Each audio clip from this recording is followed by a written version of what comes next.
Bismillahirrahmanirrahim.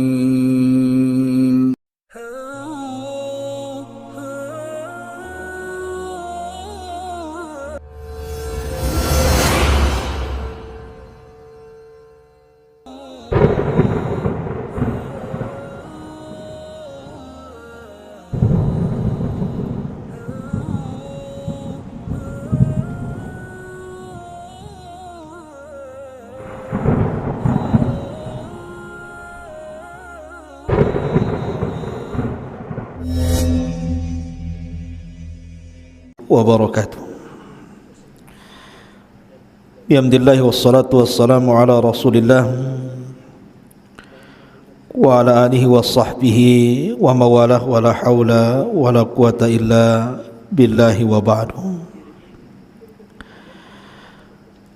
Alhamdulillah, pada malam hari ini kita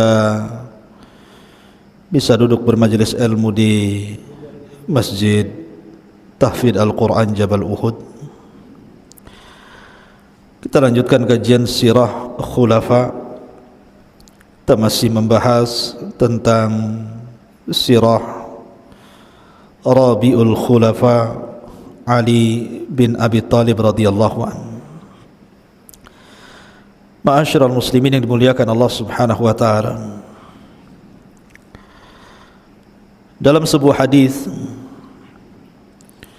yang disahihkan karena banyaknya jalan, ketika Nabi SAW duduk-duduk bersama Ali radhiyallahu anhu, maka Nabi SAW mengatakan kepada Ali, "Ya Ali, atadri man ashqal awwalin?" Wahai Ali, tahukah kamu siapa manusia yang paling buruk dari manusia-manusia awal? Maka Ali radhiyallahu anhu mengatakan, "Na'am, akhiru naqati salih." Kata Ali radhiyallahu anhu, "Tentu hai Rasul, orang-orang yang menyembelih untanya Nabi Saleh." Maka Nabi SAW mengatakan kembali, "Ya Ali, atadri man ashqal akhirin?" Wahai Ali, tahukah kamu siapa orang yang paling buruk nanti di akhir-akhir ini? Maka Ali radhiyallahu anhu mengatakan, "Allah wa rasuluhu a'lam." Tentu Allah dan Rasulnya yang lebih tahu. Maka Nabi SAW mengatakan, "Ashqal akhirin qatiluka ya Ali." Orang yang paling buruk adalah orang yang kelak yang akan membunuhmu. Dalam riwayat, sehingga darah akan mengalir di janggutmu. Subhanallah. Ali masih hidup. Di hadapan Nabi SAW, Rasul mengatakan di hadapan Ali bahwa engkau akan terbunuh dan darahnya akan menetes di janggutmu. Makanya dalam sebuah riwayat bahwa ketika Ali radhiyallahu an suatu ketika di Syam dan merasakan sakit yang sangat parah, sehingga orang-orang mengkhawatirkan Ali radhiyallahu an, maka ketika itu orang-orang mengatakan, "Ya Ali, makanlah dengan makan yang banyak, minumlah obat-obatan supaya engkau tidak meninggal." Maka Ali radhiyallahu anhu tenang saja, "Aku tidak mungkin meninggal hari ini." Karena Nabi SAW bersabda bahwa aku akan meninggal dalam posisi aku sedang lapar berpuasa, dan aku meninggal dibunuh dan darahku akan menetes di janggutku. Begitu yakinnya Ali radhiyallahu anhu dengan sabda Nabi SAW. Masyarul muslimin yang dimuliakan Allah Azza wa Jalla, ketika Ali radhiyallahu an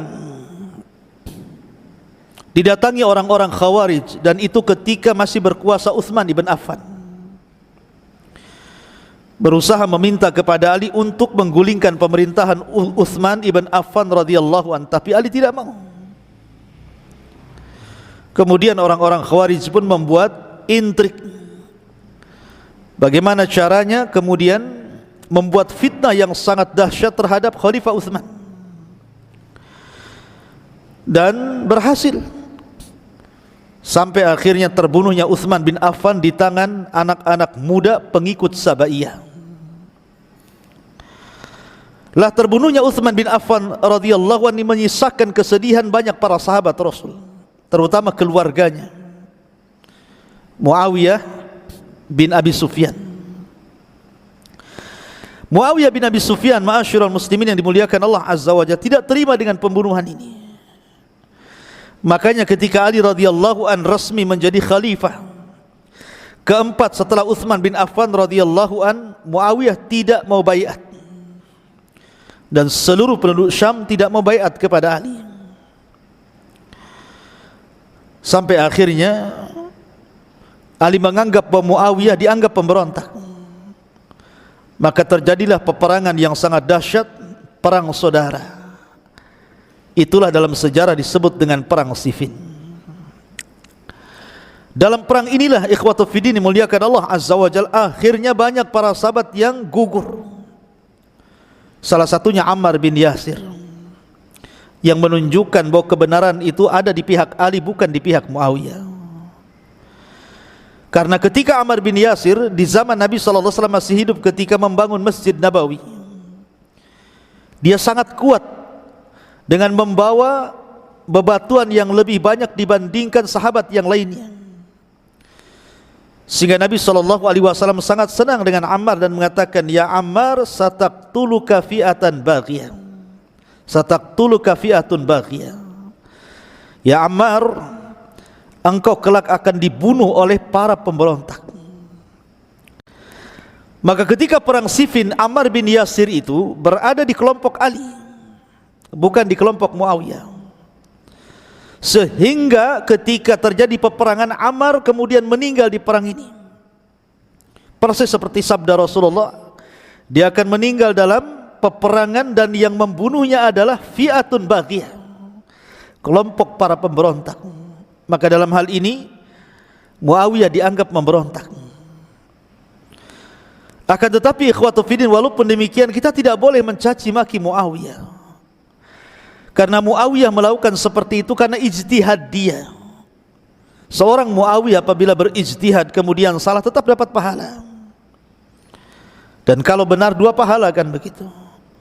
Karena dua-duanya sahabat Nabi SAW, apalagi Muawiyah itu adalah katib wahyi Rasul, penulis wahyi Nabi SAW. Sampai pada waktunya akhirnya kemudian Muawiyah bin Abi Sufyan mengutus Amr bin As untuk berdialog dengan kelompok Ali radhiyallahu an, supaya peperangan ini tidak dilanjut karena sudah terlampau makan korban yang begitu banyak. Akhirnya kemudian dari pihak Ali mengutus Abu Musa al-Ash'ari radhiyallahu an. Berundinglah dua sahabat yang mulia ini, Amr bin As dan Abi Musa al-Ash'ari. Akhirnya melahirkan bulir-bulir kesepakatan. Kemudian terjadi gencatan senjata dan tidak dilanjutkan peperangannya. Pulanglah pasukan Ali ke Kufah. Lah kemudian di Kufah ini, sebelum sampai di Kufah, melewati perbatasan desa Harura, tiba-tiba 12.000 pasukan Ali tidak terima dengan tahkim yang dilakukan oleh Abu Musa dengan Amr bin As ini. Dianggapnya Ali telah bersalah dan berhukum dengan hukum manusia dan tidak berhukum dengan hukum Allah. Maka 12.000 keluar dari pasukan Ali. Kemudian mereka pun menetap di sebuah desa yang disebut dengan Harura, yang ada di salah satu desa Kufah. Ma'asyiral muslimin yang dimuliakan Allah Azza wa Jalla, maka Ali pun terus melanjutkan perjalanannya sampai di Kufah. Lah ketika itu Ali radhiyallahu an ingin menyadarkan bahwa apa yang dilakukannya itu tidak salah. Diutusnya Abdullah bin Abbas radhiyallahu anhuma untuk berdialog dengan orang-orang yang keluar dari pasukan Ali ini. Akhirnya kemudian Abdullah bin Abbas radhiyallahu anhu berhasil mengembalikan separuh pasukan dan kembali kepada Ali, namun separuhnya tetap mereka tidak terima dengan tahkim yang dilakukan Ali bin Abi Thalib radhiyallahu anhu. Ali membiarkan mereka demikian di desa Harura itu, tidak memerangi sampai pada waktunya. Mulailah di antara mereka kemudian mengkafirkan Ali dan mengatakan Ali telah berhukum dengan hukum manusia. Dan Allah Subhanahu wa taala berfirman, "Wa man lam yahkum bima anzalallahu fa ulaika humul kafirun." Siapapun yang berhukum dengan hukum Allah, dia kafir. Mulailah mereka mengkafirkan Ali. Tapi Ali tetap membiarkan. Sampai ketika ada kasus putra daripada sahabat yang sangat mulia Khabbab bin Arat, namanya Abdullah ibn Khabbab bin Arat, itu lewat dengan keluarga dan pembantu serta budaknya ke tempat itu. Tiba-tiba ditangkap, kemudian diikat, kemudian diberikan soalan-soalan tentang bagaimana pendapat Abdullah ibn Khabbab ini tentang Ali radhiyallahu anhu. Maka Khabbab pun kemudian, Abdullah bin Khabbab menjawab sesuai dengan pengetahuannya dan memuji Ali radhiyallahu anhu, begitu juga Umar dan Abu Bakar. Marahlah orang-orang ini. Akhirnya mereka membunuh satu keluarga Khabbab bin Arat, Abdullah bin Khabbab bin Arat, dan jariyahnya yang masih hamil pun tidak lepas daripada pembunuhan. Dibelek, dikeluarkan bayinya, kemudian dicincang. Sampailah kabar ini kepada Ali radhiyallahu anhu. Akhirnya Ali marah. Kemudian Ali radhiyallahu anhu mempersiapkan pasukan untuk menyerang para pemberontak ini, yang kemudian mereka adalah cikal bakal Khawarij yang melembaga di zaman itu.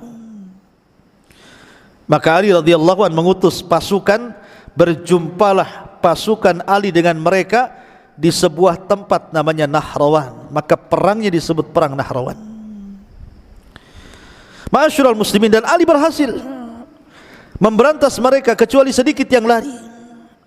Yang lari-lari inilah kemudian membuat ideologi yang kemudian disebarkan ke seantero dunia sampai hari ini. Ma'asyiral muslimin yang dimuliakan Allah Azza wa Jalla, akhirnya di antara orang-orang yang lari dari perang Nahrawan ini, mereka pun kemudian menyebarkan ideologi Khawarijnya dan banyak yang terpengaruh. Salah satunya adalah Abdurrahman ibn Mulzam. Abdurrahman ibn Mulzam, ikhwatu fiddin, muliakan Allah Azza wa Jalla, ketika itu berkumpul dengan beberapa kawannya dan mereka bersepakat untuk membunuh 3 manusia mulia dalam satu waktu. Pertama Ali radhiyallahu an, yang kedua Muawiyah bin Abi Sufyan, yang ketiga Amr bin As. Mereka menganggap 3 orang ini adalah puncak dari kerusakan dan kesesatan dan kekacauan. Akhirnya mereka sepakat untuk membunuh 3 orang ini. Pertama Ibnu Mulzam atau Abdurrahman bin Mulzam, yang kedua Al-Hajjaj At-Tamimi, Al-Hajjaj At-Tamimi, kemudian Al-Buraq ibn Abdullah, Amr ibn Bakar At-Tamimi. Mereka pun sepakat kemudian berjumpa di Mekah. Kemudian mereka membuat intrik untuk menentukan waktu membunuh 3 manusia yang paling mulia ini di zaman itu, Ali, Muawiyah, dan Amr bin As. Maka tepat di bulan Ramadan, tanggal 17 bulan Ramadan, tanggal 17 bulan Ramadan, tahu ini adalah tanggal kemenangan Rasul di Badar. Perang Badar itu dimenangkan pada tanggal 17 bulan Ramadan. Di tanggal ini terjadi hari yang sangat mencekam, di mana Abdurrahman bin Mulzam mengatakan, biar Ali saya yang urus. Yang lainnya mengatakan biar Amr bin As saya yang urus. Yang lainnya mengatakan biar Muawiyah saya yang urus. Dibuatlah 3 pasukan kecil. Maka tepat di waktu subuh, di tanggal 17 bulan Ramadan, akhirnya kemudian 3 pasukan ini menyebar. Pertama, pasukan kecil yang dipimpin Abdurrahman bin Mulzam menghadang Ali Ali tidak menyangka akan terjadi pembunuhan, karena Ali ketika itu terbiasa mengimami salat di masjid, berangkat sebagaimana biasa berangkat di rumah ke masjid. Rupanya di tengah jalan dihadang oleh Abdurrahman bin Mulzam, kemudian ditusuk dan terkena beberapa luka. Lah, dari peristiwa ini maka Ali radhiyallahu an akhirnya kemudian dilarikan ke rumahnya dan berusaha untuk diobati dengan tusukan-tusukan yang dilakukan Abdurrahman bin Mulzam. Subhanallah ikhwata fiddin, pisau yang ditusukkan kepada Ali itu sudah dilumuri racun, sehingga racun ini merambah ke tubuh Ali radhiyallahu an. Padahal Abdurrahman bin Mulzam ketika berjumpa dengan Ali sempat berdialog dan mengatakan, ya Ali, al-hukmu laysa lak wala hukma illallah. Hei Ali, hukum itu bukan milikmu, hukum itu milik Allah, maka berhukumlah dengan hukum Allah. Kemudian Abdurrahman bin Mulzam membacakan ayat Al-Quran, karena dia hafal Quran masalahnya. Abdurrahman bin Mulzam itu hafidul Quran dan suaranya paling indah di zaman itu, tapi dia menjadi pembunuh manusia yang paling mulia di zaman itu, Ali bin Abi Thalib. Dia bacakan ayat, wa minan nas man yashtari nafsahu ibtigha'a mardatillah wallahu raufun bil ibad. Dan di antara manusia ada yang menebus dirinya dalam rangka mencari keridhaan Allah, dan Allah maha rauf, maha baik bil ibad terhadap hamba-hambanya. Jadi dia mengklaim pembunuhan dia kepada Ali itu adalah untuk mencari keridhaan Allah. Jadi dia meyakini dengan membunuh Ali itu berpahala, gitu maksudnya. Maka Ali radhiyallahu an ketika itu menjawab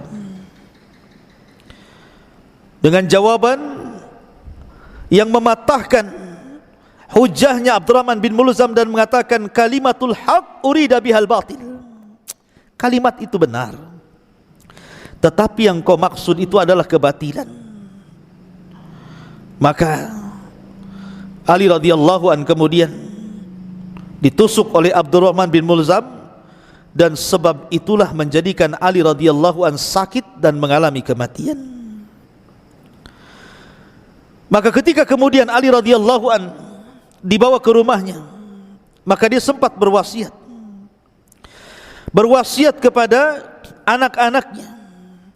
Di antara wasiatnya, bismillahirrahmanirrahim, hadza ma awsa bihi Ali ibn Abi Thalib annahu yashhadu an la ilaha illallah wahdahu la syarikalah wa anna Muhammadan abduhu wa rasuluh arsalahu bil huda wa dinil haq liyudhhirahu 'ala ad-dini kullihi walau karihal musyrikun. Qul innas salati wa nusuki wa mahyaya wa mamati lillahi rabbil alamin. Kemudian Ali radhiyallahu an menasihatkan dengan sangat banyak sekali nasihat. Akhirnya sebelum dia meninggal dunia, dia sempat membacakan ayat, faman ya'mal mithqala dzarratin khairan yarah wa man ya'mal mithqala dzarratin syarran yarah. Maka Ali pun kemudian menghembuskan nafas terakhir dan meninggal sebab luka yang ditusukkan Abdurrahman bin Mulzam. Inna lillahi wa inna ilaihi rajiun. Kemudian pasukan yang kedua ingin membunuh Amr bin As, tapi Allah takdirkan Amr bin As sakit perutnya, sehingga dia tidak bisa mengimami imam masjid. Akhirnya yang diutus untuk sebagai pengganti imamnya adalah wakilnya. Wakilnya pun yang menjadi sasaran pembunuhan. Disangkanya Amr bin As karena waktu subuh masalahnya gelap-gelap. Rupanya yang dibunuh bukan Amr bin As, tetapi wakilnya. Selamat Amr bin As. Ketika kemudian Muawiyah yang diutus padanya Buraq ibn Abdillah dan pasukan kecilnya berhasil mengadang Muawiyah, bahkan sempat terjadi baku hantam. Akhirnya Muawiyah pun terluka. Dengan sebab lukanya dia mandul, dan dia tidak dikaruniai anak lagi kecuali satu, Yazid bin Muawiyah. Ma'asyiral muslimin yang dimuliakan Allah Azza wa Jalla, itulah kisah bagaimana syahidnya Ali radhiyallahu an di tangan seorang tokoh Khawarij, Abdurrahman ibn Mulzam. Sebenarnya orang-orang Khawarij itu sudah ada sejak zaman Nabi, yang dilahirkan dari seorang yang namanya Dzul Khuwaisirah, tapi kemudian baru melembaga di zaman Ali radhiyallahu an dan akan terus melembaga sampai hari ini, bahkan sampai hari kiamat. Dan yang terakhir akan menjadi para pengikut Dajjal. Wallahu alam. Ini di antara kisah kematian Ali radhiyallahu an, mudah-mudahan ada manfaatnya, dan kita akan mengkisahkan kisah yang lain yang lebih menarik. Subhanakallahumma bihamdika asyhadu an la ilaha illa anta astaghfiruka wa atubu ilaik. Allahu ta'ala alam. Assalamualaikum warahmatullahi wabarakatuh.